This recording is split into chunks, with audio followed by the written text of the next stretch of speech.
us. So we're going to be talking about chapter 18 and how we live is how we die. And we're now approaching, we have left the bardo of Dharmata, that groundless space where direction is being cultivated. Where am I heading? What am I doing? And there's no thinking to it.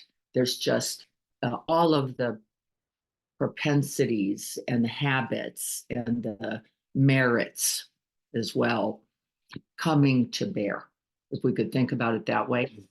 It isn't so choice making. The choice making was made every moment before, up until the moment of death. And now we could say the fruit is beginning to manifest in the bardo of Dharmata. Now,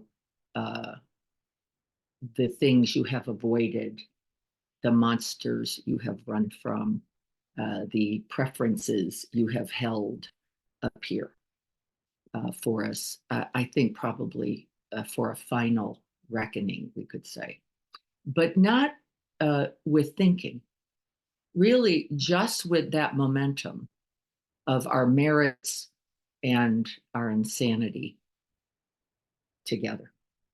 And so the time is not now at this point in the bardo of Dharmata to go, oops, I think I made a mistake.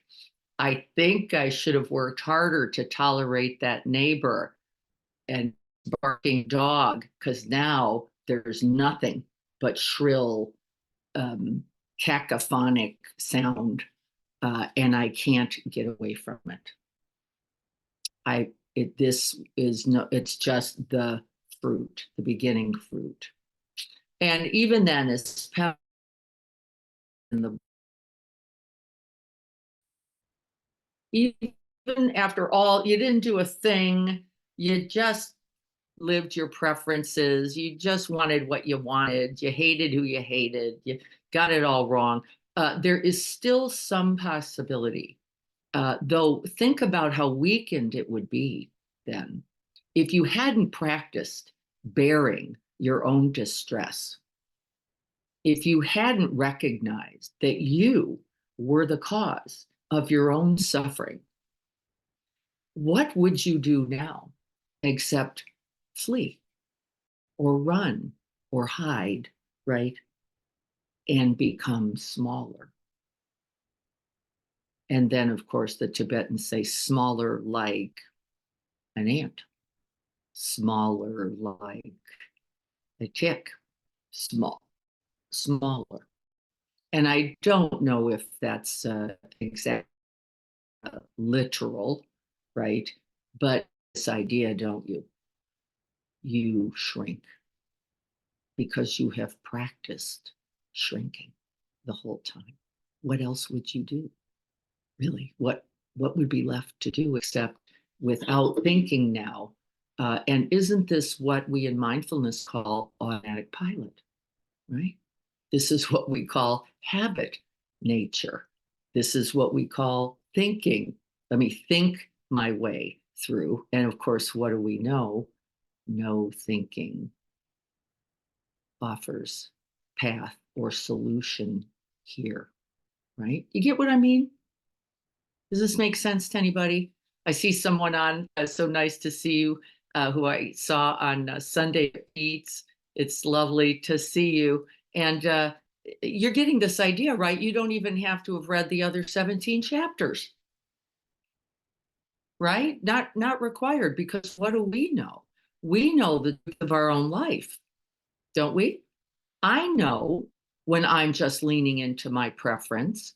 I know I just want what I want. I know I just don't like what I don't like. And I know my automatic habit nature is to grab on, to keep, to secure what I love, want, like, pray, hope for, desire, and fling away the rest. You know, not warm enough. Tall guy in front of me, right? The dog won't poop this morning. And I'm thinking, really? Who needs dogs? Right. And then the beauty of the practice and the path is I can see my preference simply as preference. And that knowing, Namarupa, that very recognizing and naming can give me just a moment to say, I can either stay in the resistance, I can stay in the clinging, I can stay in the wanting or the wanting something else, and I can stay in suffering, or I can let it go. And this, Pema calls sort of sacred knowing. And where does it come from? Well, it comes from more than, doesn't it, than thinking, doesn't it? It's not actually enough, isn't it? Look at the Papancha, and it's a narrative that's actually a dissertation or volumes. It's libraries. The Library of Congress has nothing on us. This is libraries of explanation, righteousness, right? Justification for why I get to snarl at this moment, at this person, at this circumstance, at myself, right? And propagate. We know, don't we?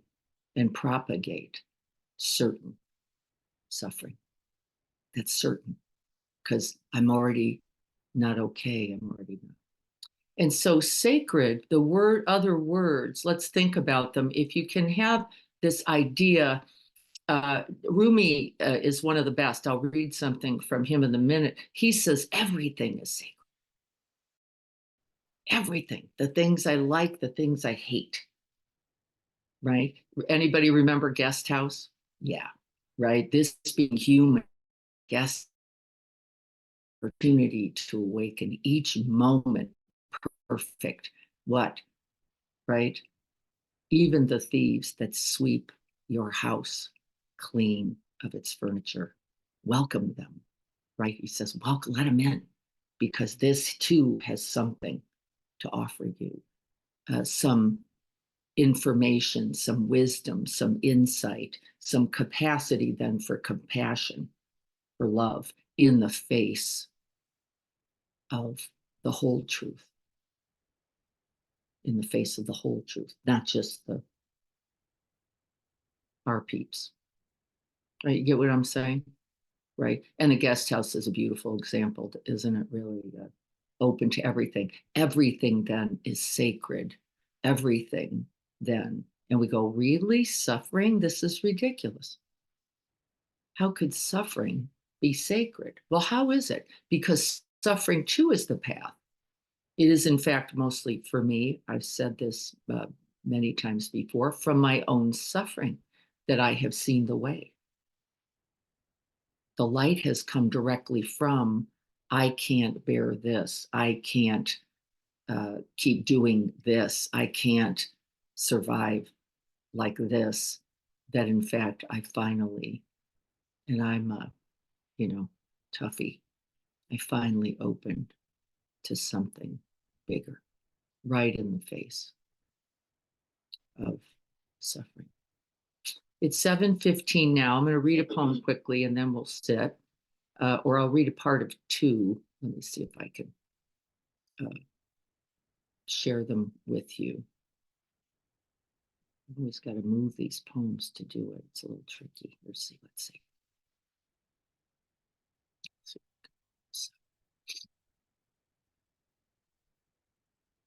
So you're getting the idea.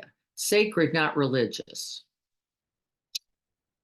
And holding, maybe we could even say holding all religion as well, but not religious, not dogmatic, not thinking, not sufficient.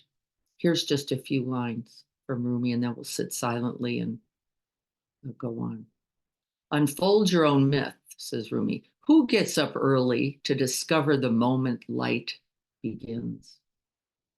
Who finds us here, circling bewildered like atoms? Who comes to a spring thirsty and sees the moon reflected in it? Who, like Jacob, blind with grief and age, smells the shirt of his lost son and can see again. I'm just going to stop there. Do you get this idea? Right in the midst of this, not just in it, but the willingness to abide, the very willingness, right, to abide it takes us somewhere else.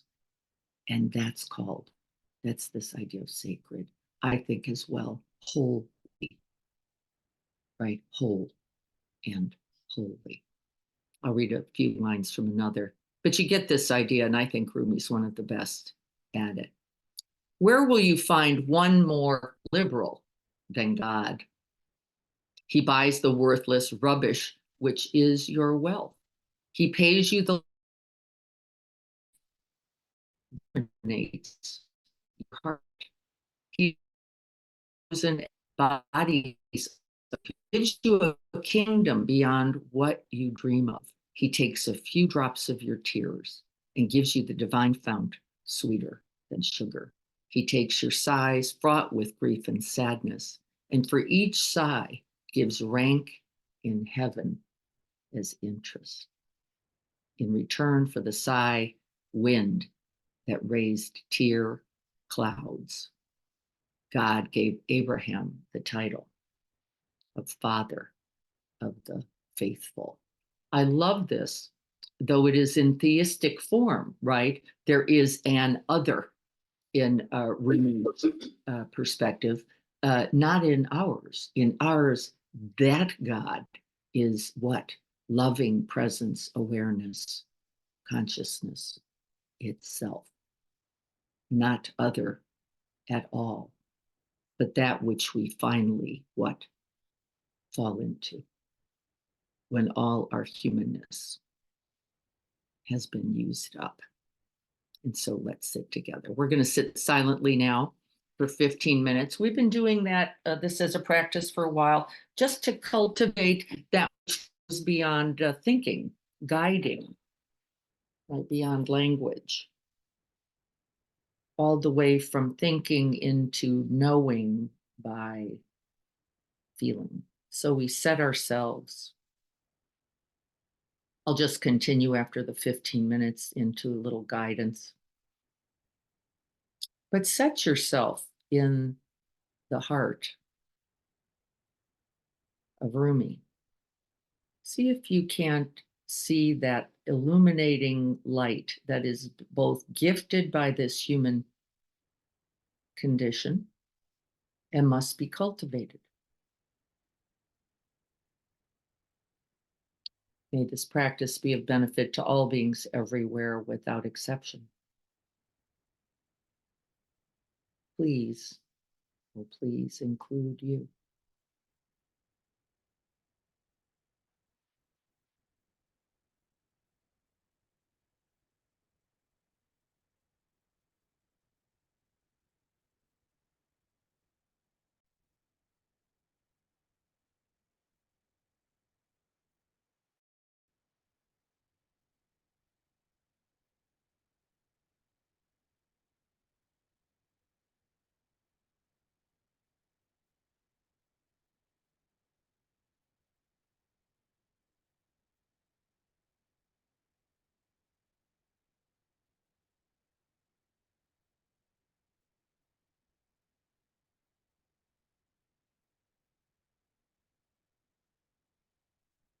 And then as we sit in silence, we see, know, experience phenomenon,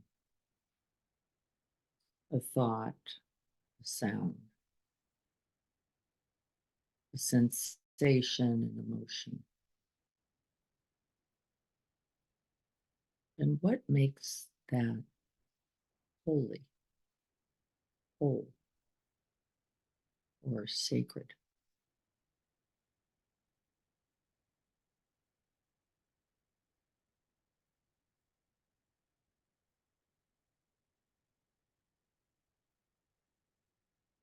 It is not the thought itself.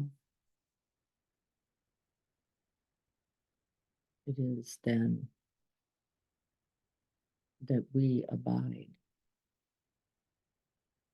that we open to its resonance as felt in this body. The imprint on our own hearts.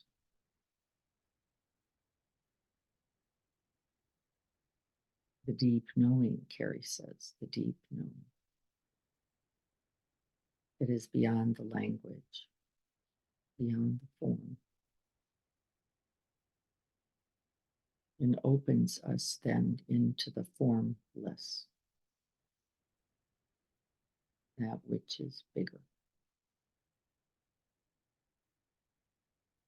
Not only bigger than the words, but bigger than this small mind can conceive it. That is sacred, infinite, bound by nothing.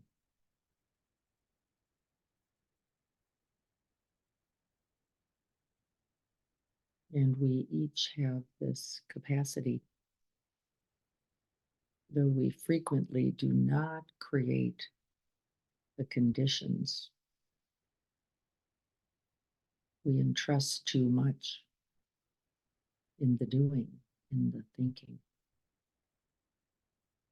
in the small mind's knowing.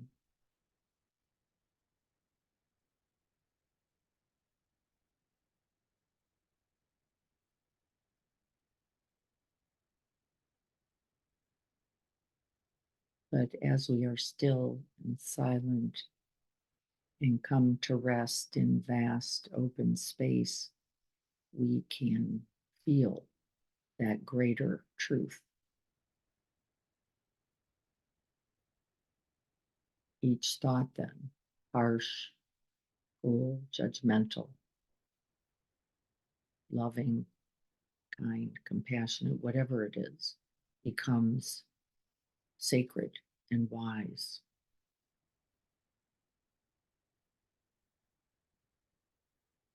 Not the thinking it, but the seeing it,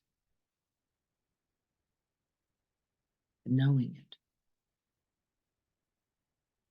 And then the knowing beyond the object, the knowing its cause and its condition, which leads us to knowing something about this human condition.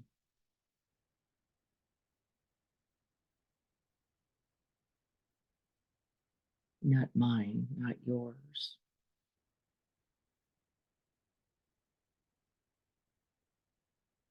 But the whole, the holy of the human condition.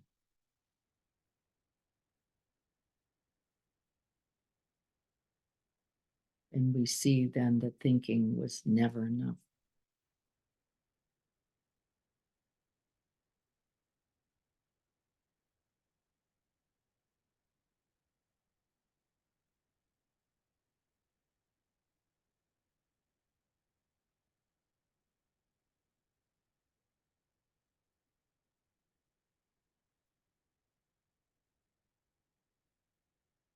And then everything is a part of the whole, and everything is holy.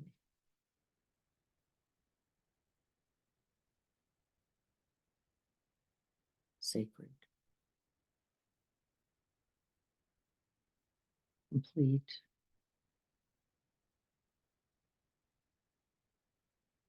and a part of the path.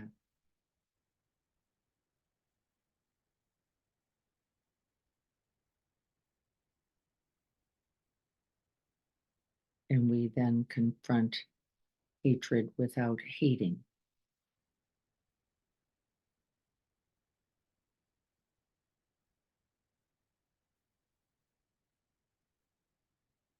And we confront grief without running or shutting down.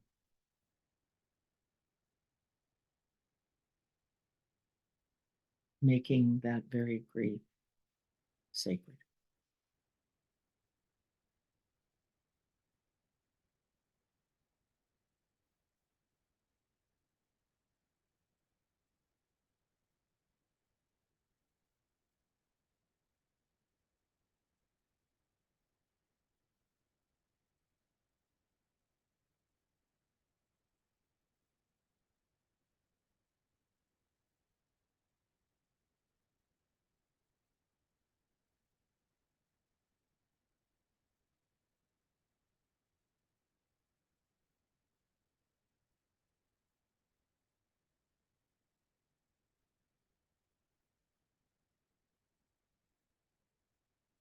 And then everything is the path, the teacher. Everything is perfect. Everything is sacred.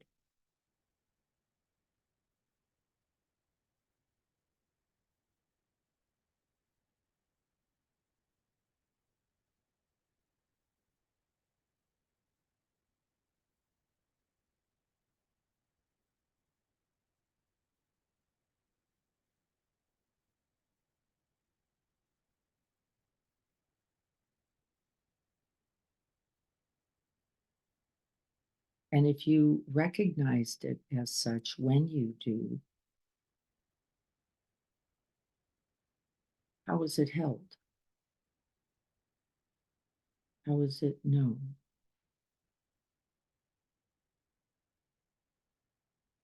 We breathe it fully in so that we too are changed by the experience. We know it completely, we know it by heart and the whole body.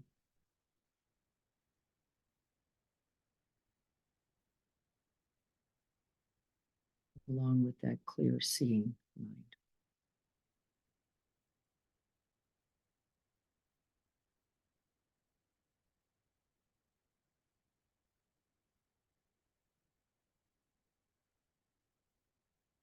And then we give it a name and we call it by name, but the name itself, right, like thought is not enough. It simply evokes that deep knowing.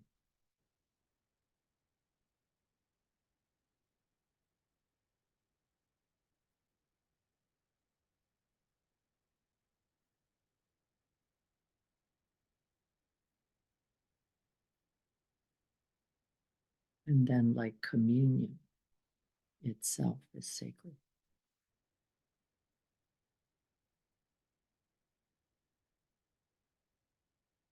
The taking of one into the other, completely unified, whole and wholly joined.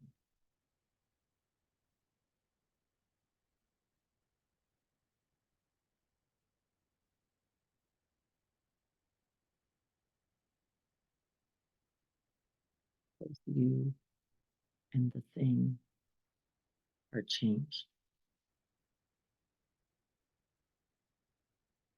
from the knowing.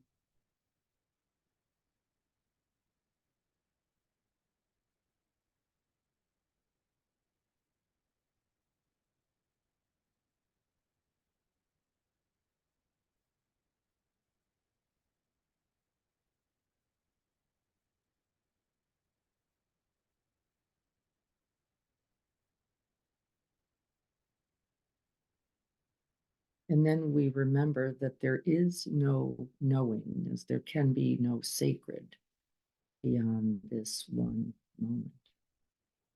Completely known, completely open into.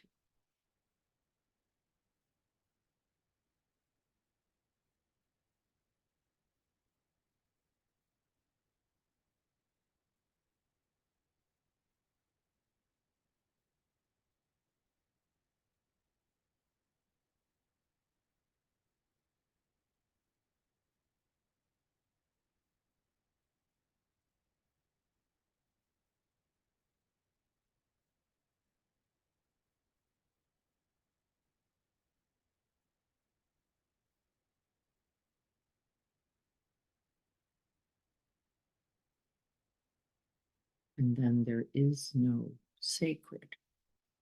There is no holy. There is no wholeness separate from you.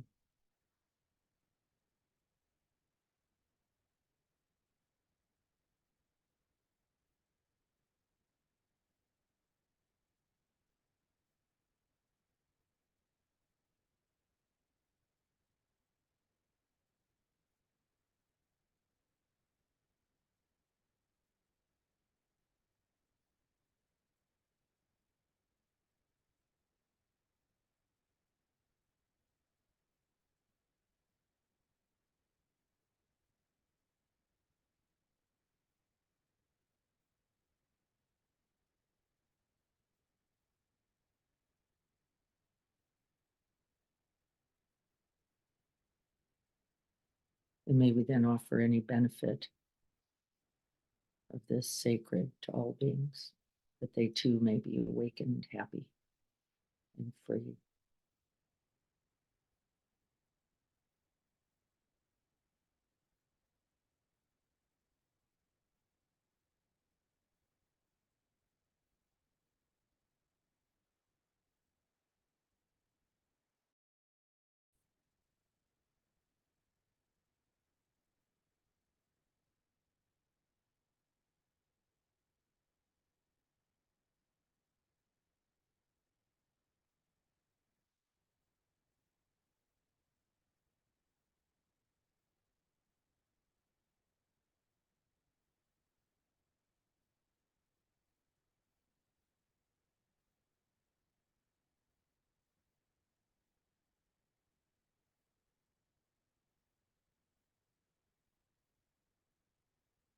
Thank you for your practice. I'm not sure if you all could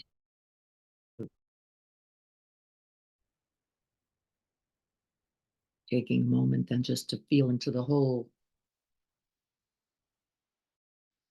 body.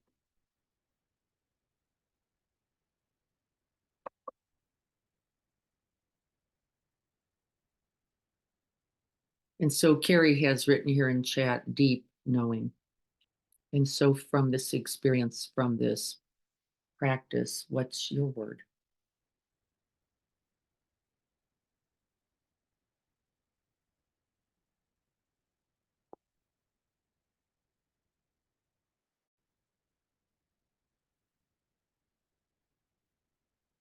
How do you remember?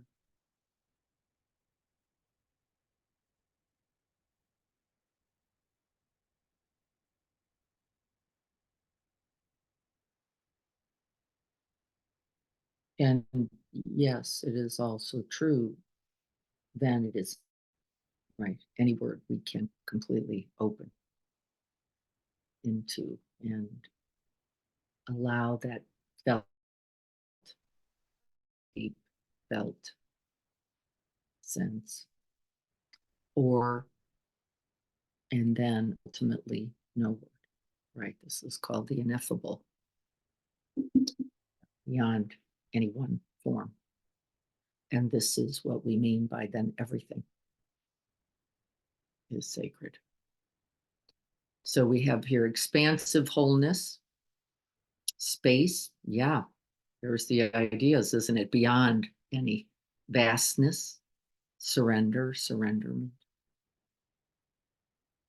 Right. Yeah, exactly. And so then we take this reality out of the confine, out of the confine of the ideas we construct, like religion or temple or church, or how else do we shrink it? We shrink it down to a icon, maybe a tanka, right? A statue, something. You get what I'm saying? It's easy, isn't it? To only then know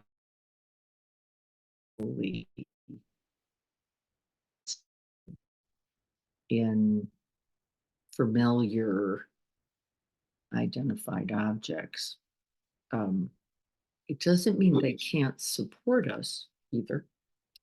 I have the Tanka here. I have statues of Kuan Yin, Buddha, Jesus, and Dr. Fauci, all on my altar here.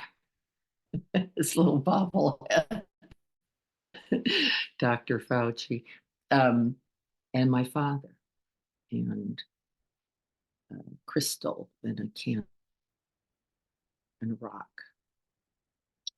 and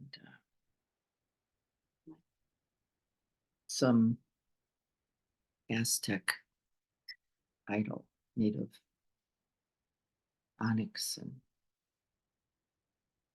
jade. And which is more sacred? Yeah. Which is more sacred? Yeah.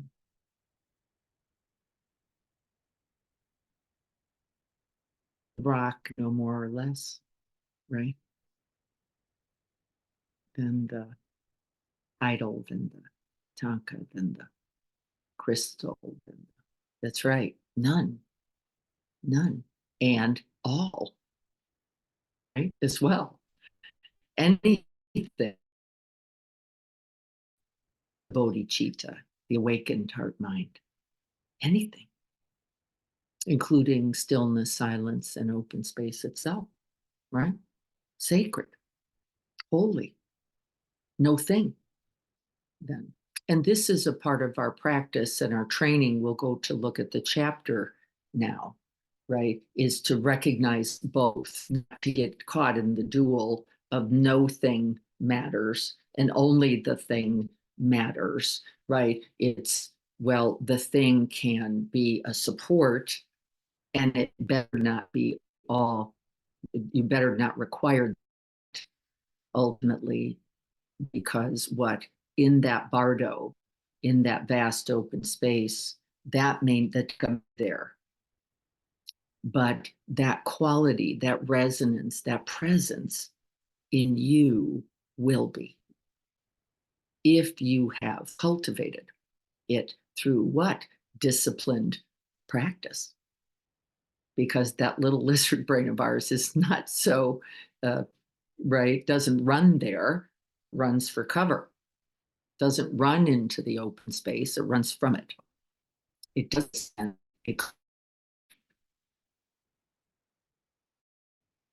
So we understand something about that. So let's look at the chapter of the book. For those of you who don't, I'm going to pull it up here now by on our Kindle. And once again, it does this thing for me. It hides. So it's so funny. Let's see if we can find, there it is. Chapter 18, Opening to the Sacred World. Can anybody see that? Is that available? Megan, can you see that? Yeah, okay. Good, Dennis, thank you. I'm going to move it a little, see if we can capture it here. So this is from How We Live, How We Die, book we've been in now since, wow, I think it was September. And is Pema Chodron's commentary on the Tibetan Book of the Dead, which is really a pretty poor translation. Really the better translation that we heard really early was something closer to listening through hearing. And now you see even the limit of that, because based on what we just talked about, you might be knowing, right from the five sense doors, knowing from the felt sense, one could say, knowing from being. could be something more like that. And so she says here, let's just look at a few of the, highlighted a few of these things. We've already said some of this, haven't we? Which is the sacred doesn't mean religious. It means simply awake, already, present, the knowing, the Dharma, right? And so that's one of the points in this particular 2 pages. She also defines the teachings as coming from a particular school, and the Vajrayana school. Their vehicle, the great perfection, is how it is also known. And it is in fact just this, that everything in the present moment is perfect in the path, that there's nowhere else to be, there's nothing else to get, and nowhere else to go. And so if as you're going, I'm going to do this to get to that, you have missed both the sacred reality, the truth, the Dharma, as well as are now in seeking, in getting, in, and the Vajrayana school says there is no other moment for awakening. It is only in this one. And so stop looking, stop waiting to get thinner, stop waiting to open the heart till you're right some other way. It is exactly available.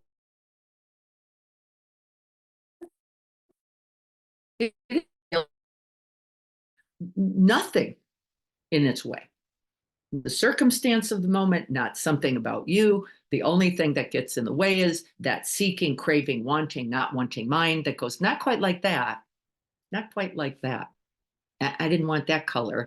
I didn't want that version. I didn't want, right? I wanted it to be sweet and sucrose and gentle and soft and right, pleasant. And anybody remember that joke that used to be told a couple years ago, which is somebody stuck on the top of a building in a flood, and the person says, God, please give me a sign or save me, send me. And a helicopter comes over, and the guy goes, this is not it, God. God will save me. God will save me. And he sends the helicopter away. And then you're right, something else comes, a boat. Libby's remembering this. No, go away, boat, because God will save me. And right. And he dies. He dies. Why? Waiting for God. Well, he gets to heaven.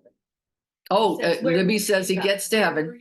He says, I sent you a helicopter and 2 boats. Right. Did you hear it, Libby? Libby says he finally makes it to heaven, and he says to God, where were you? Why didn't he goes, what do you mean, where was I? Sent you a helicopter and 2 boats.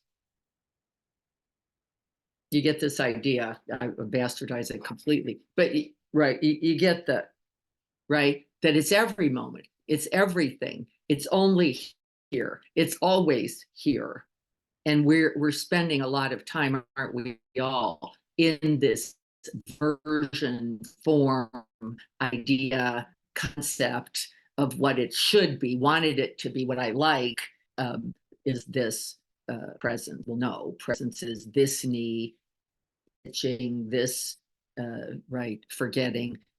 And that's why it says co-arising, wisdom and confusion, co-arising. It means it's right here. You just have to open completely and awaken to what is this, and then feel something. You can't just ask the question. That's the Zen tradition. They used to ask, what is this? What is this? Well, mind is half, but there is this whole other resonant presence. What is this? Can I feel the sacred, the truth, the beauty in it, the clarity in it? The Vajrayana path to awakening is not like a final destination, she says. Of course not. Not like heaven, final destination, right? It's not some other place, some other way, some other day. The idea is that wherever you are is already, I just say, here. Already perfect, already the moment for awakening. I'm going to stop for a second. and look at everybody. Do you get this? Do you get what we're saying? Anybody? You get this? Does it make sense? It does, but we don't like it, do we? The resistance here is, yeah, but what? Yeah, yeah. But what about like death, hatred, rage, murder, divorce, loss of job? What about that? We all are thinking somewhere. What about it? What about it? It says this too. Can we open here? Can we love here? Can we hold compassion in the face of suffering rather than just be lost in the suffering? Can we? And the answer is we can. Yes, we can. Once we get out of the ideas, right, of what is supposed to be sacred, and then everything is sacred, right? Everything. And again, then we see where our work is. Don't we? Then we see where the work is. The dogs this morning, my son's dogs, and they're challenging. They don't follow directions well, and they're distressed a lot, and they very vocal, 5:45 in the morning, outside. Come on in, please, come on in. And perfect. And perfect. How do I open to this? How do I recognize suffering and contribute something to its end? And so I surrender this morning. I go, okay, this is it. I'm giving you a little rice and butter. I'm gonna, right? We're gonna take a walk and hope somebody poops finally. Days later, I'm just in. And of course, then it's workable. And it's sacred. And I am now more sacred because I'm not in hating, frustration, rage, impatience, or wanting something else. It's like, okay, here we are with this like this. When we say that our world is sacred and that everyone we meet, everything is a deity, everything, Thomas Merton said, right? What does this actually mean then for our experience? What does it mean then if we recognize everything? Christian tradition says Jesus in its 10,000 distressing disguises called everybody else. On a simple everyday level, sacred world begins with an attitude, I would say quality, of openness and curiosity rather than that preloaded, preconceived judgment, dread, despair in us, both in the body, because the body tells a big truth that says, okay, let me just be, breathe with this and know something, right? Pema says, rather than oy vey, which I thought was pretty cute. We can cultivate this attitude by training in seeing the basic goodness of all that we see, hear, and think. The basic goodness isn't that good versus bad, she says. It is the capacity of us all, gifted in this human life, to open and to choose it. How remarkable is that, that we can actually choose it in the face of distress. What it means is that everything is a display then of the Vajrayana would say perfection. And she says here wisdom. This is the attitude of basic goodness. Everything can be used. Everything is the path. We begin to experience the world as imbued with an atmosphere of the miraculous.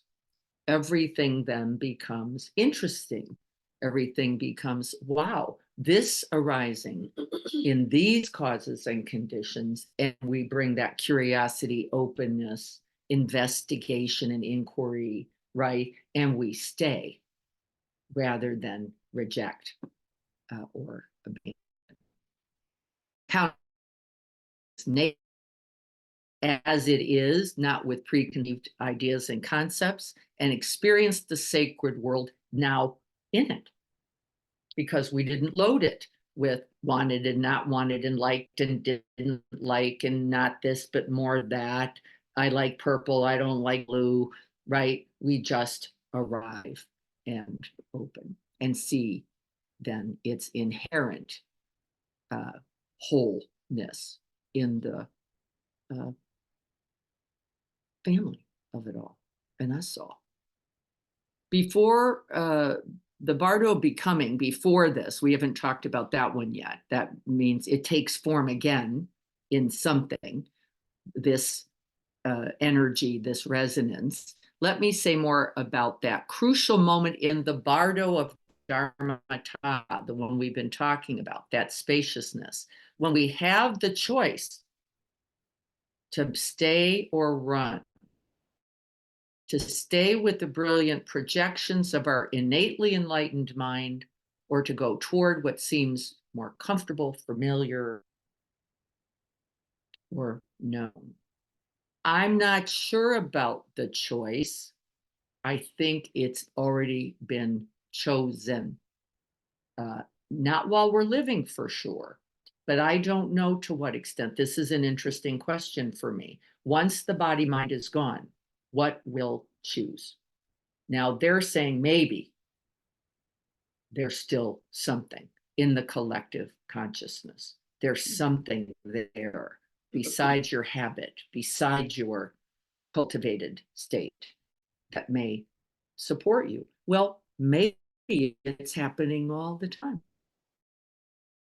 It's happening all the time. And never. Now, I wouldn't go so far as to call that God, just because I can't anthropomorphize that, but I might call it collective consciousness, collective awareness, primordial awareness, right? Something more. I do have a sense of, right? So, yeah, maybe that comes to bear as well. It's interesting. The main problem with seeking comfort is that we tend to go too far with it. Well, we get drunk and addicted, isn't it? We go, yeah, it's easier to lay here than wow. It's easier to just make a pasta than cut up. It's easier, right? It just is. And yes, we can all fall into that. Particularly what? If we are not stable ourselves, if we have not attended to ourselves well, right? Really, the truth is, we can default then easily into simple comforts. When comfort eludes us, when we finally can't get to it anymore, this is when I think things get pretty interesting. Or when our object of comfort actually brings us discomfort, that's called addiction. We often think it's because we did something wrong. And often we will just try to reconstruct some more, right? Until we recognize that, oh, it was never going to work. It never actually worked. That's why you do it and more. You have to eat the whole bag of potatoes, not just one, right? Because there's nothing in it. Then you just get sick and disgusted, finally. By the way, the Buddha himself said that's not such a bad thing. Really getting disappointed in what we've been trying is somewhat necessary. He called it dispassion, right? That you've got to keep saying, there's not so much going on here, really. It doesn't really get anything. And if it doesn't, it's short. And then it just opens back into the craving, the wanting, the misery, the suffering once again. So uh, that is also a part of that. Try until you recognize it just isn't. That's my caramel corn story, isn't it? Eating it till I go, well, I think I'm just making me sick here, right? And I recognize what the caramel corn really is, which is just a beautiful memory. And I then call up the memory and the knowing of that love, not having too much to do with karma, really. Has anyone in the entire history of the human race been able to achieve permanent comfort? We already know the joke of that, don't we? Doesn't mean we don't try, however, right? Too cold, too hot, too wet, too rainy. When we're in our challenge zone, talk about the comfort zone versus the challenge zone, that zone where the comfort isn't really working quite so much anymore. We find out what we're really made of. This is where our propensities to be bothered become apparent. Our triggers are active, very too tired, too angry, right? It's where all of our kleshas, our destructive patterns, cravings, grasping, aversion, and ignorance come up. It's where our ego flares up. We tend to push back, freak out, fall apart. We have a golden opportunity to ourselves from this habitual pattern. It's not what comes first. It might be what comes last. When you finally can't, there's no other way. There's no other way but to open, finally. Most of the time, we are ruled by our propensities. We know this. Our perpetual struggle against life as it is like a thick cloud cover that continually obscures our clear, unbiased, and wise, the wisdom mind, because we just keep grabbing for the same old thing, even though some part of us, I think, is going, no, this doesn't work. We can develop an appetite for whatever helps us pierce through the clouds instead of for that addictive device. But it happens, one breath and one moment at a time. We start to have some appreciation for our discomfort and our disappointment. And this is how the very suffering becomes the path. We start learning how to make better use of these very moments of struggle than just habitually flailing, struggling, and band-aiding them. We know that feeling, don't we? The middle way, the way of the Buddha, is using whatever naturally comes up as a means of opening your heart and mind. And then inherently, it is sacred. We get the idea? We finally wake up. The bright lights of the Bardo of Dharmata are the lights of raw, uncompromising reality. Life as it is, bang, like this. Half of which, at least, we don't like or want, right? At least half. No, not like this. But this too is the opportunity, isn't it? Recognize our habits, to recognize our preferences, to recognize our expectations, and rather than to autopilot fall into them, I think the sacred moment is which one? The one in which we hesitate. Isn't it? Look at that. Just that. The one in which, I don't know. maybe not. Even if you do it. Even if you then eat all the caramel corn again, something says maybe not quite like this. Maybe there is a path, a way, a quality in me that is kinder, more loving, more caring, and greater. The Bardo of Dharmata isn't an academic test that we study for. It is the whole life. The whole of our life, one moment at a time. How we live is how we die.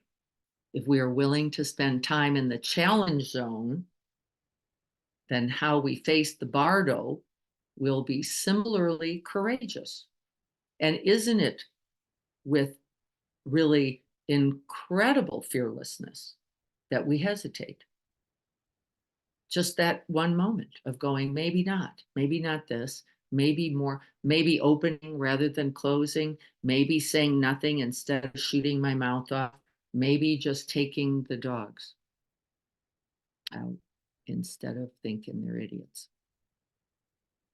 Right? We habitually shy away from challenges, then we will be attracted to the path of least resistance. And at that moment, or those moments in the Bardo of Dharmata, when we can either choose to open and descend or shut down and stabilize, we will pick the path of least resistance. And probably, I would guess, as is true in my life, go nowhere. Just the circle of samsara. Again and again, repeating again and again. You get this idea? I suspect we do, don't we? And then can we feel for ourselves? Really? Like, of course we want it to be easier. Of course we wanted it to go our way. Of course we want things that we think are good and right and just. And of course we are going to be called to be it, not to seek it in something else. This was the trick, I suspect, all along, that we were going to be invited to be it, not to look for it in something else, right? Or another, or a religion, or a statue, or a tree, that you would come to remember that that was you and yours all along. Okay, I'm going to look here at the chat just to make sure that I haven't missed anything. Everyone, you're always welcome. Thoughts about this? What are they? I'm going to end chapter there. Right? We know this, I think, deeply, actually, don't we? We really do know. I don't like the truth always either, particularly when it's 5:45 and the dogs are barking and I'm thinking, oh my God, my neighbors are gonna hate me. Why did I say I'd take these idiots? And right then, can I open to something there? And it's something more than opening to them, but it can include it, right? But it's more, isn't it? It's not just opening to the dogs. It's opening to that part of me, and all of me, the parts that want them to be okay and that are in fact distressed myself because they aren't okay, and the part that just wants them to be okay and doesn't want to have to be a contribution to it. I just want them to be okay. I don't think that part's bad, but I just want it. I don't want to have to cultivate it. This is the path. I am that which will contribute, or I'm that which is contributing to the continued suffering. Right? one of those. And so today took a couple days. I just decided, let's see what we really need to do to just help them be okay. And by the way, I did that to the extent that I thought, I may be late for Tuesday Sangha. This may not even work out. I may not be able to get this all figured out and together before 7 o'clock. And I went, okay, that's the humanness of this thing. It'll go then the way it goes. And I wasn't even particularly concerned about it. And of course, what happens? Providence moves too, they say. And so then not only do I make it back, I remember Rumi and think, oh, let's pull up something from him as a reminder that we are never alone in this. It is never just us. And that is the definition of sacred for me. That wholeness. So we get the idea of the chapter. We get the idea of everything perfect, even when it sucks. Yeah. And it doesn't mean it doesn't suck either, right? Hard is hard. I'm not trying to paper over or grab something that's difficult. And is it also an opportunity for awakening? And the answer is definitively yes, it is.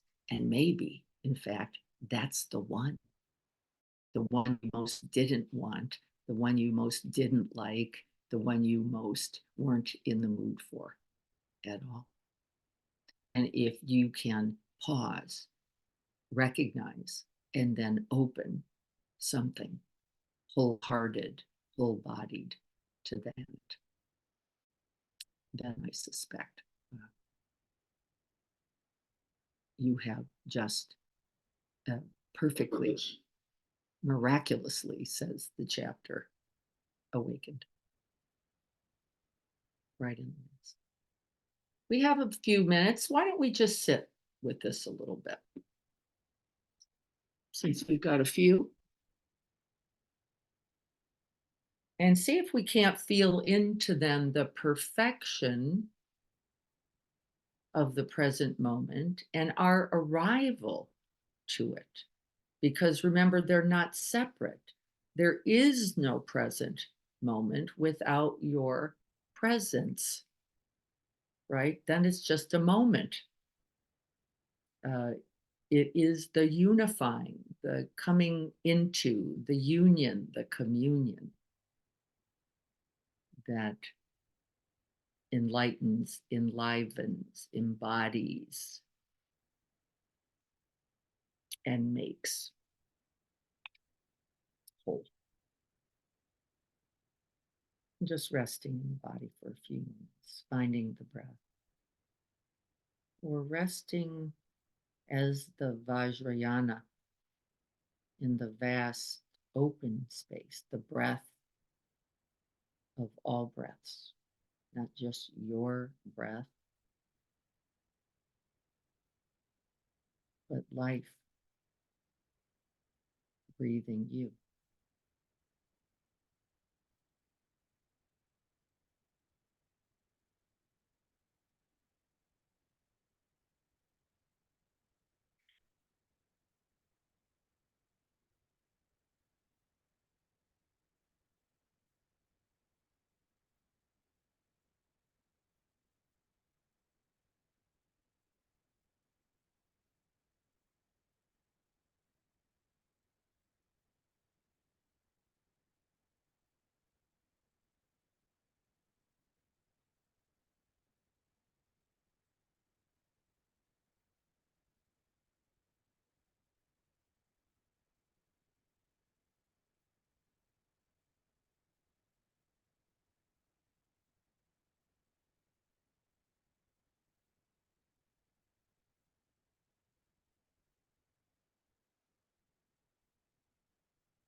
May we offer the whole of this path to the end of suffering and the realization of true, abiding, unconditioned happiness and freedom available every breath. May we do this for ourselves, for our loved ones, for those we know, for those we don't know. The hungry, the lonely, the tired, the ill. Expanding continuously and ever larger.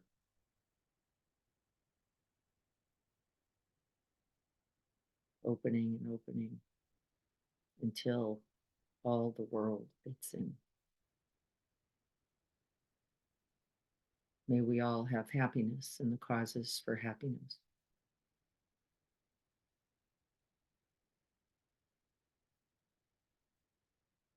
May we all be free from suffering and the causes of suffering.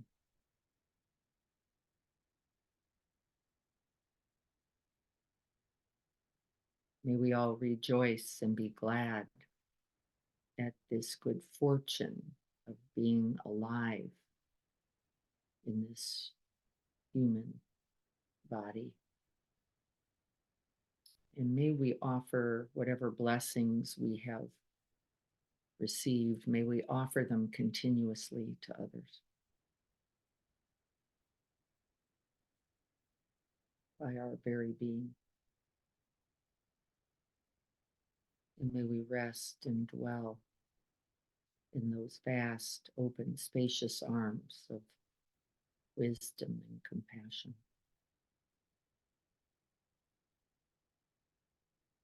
Until all beings are free.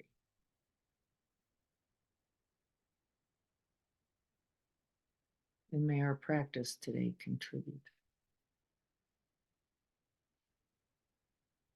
And may it continue.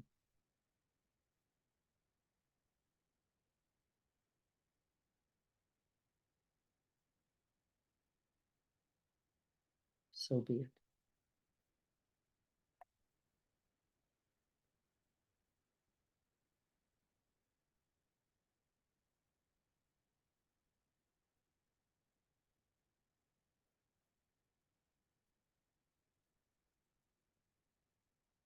Thank you all for your practice, for being here, for making this choice today. And may you continue to make choices that are a benefit to you and to others this day. Megan, so lovely to see you. If you would, for me, write your email and chat, and I will include you in our everyday mindfulness and Sanitas mindfulness newsletter. We'll keep you posted, and we will be here on Thursday now at 7 with Greg, I think, or if not Greg, with me. And then Saturday, we are here in the garden as well as on Zoom. It's at 7:30 on Saturdays till 9, and I will look forward to seeing all of you then. We're going to be talking on Saturday about Vitakka and Vichara, the what is this and it's knowing as thought, and then what is this as known deeply, as known by felt sense. And what was the Buddha talking about when he was talking about thought? He was talking about both. And we'll investigate that a little bit more. All right, everyone. So lovely to see you all. Everyone have a beautiful, blessed day. Make it so. Make it so. Take care.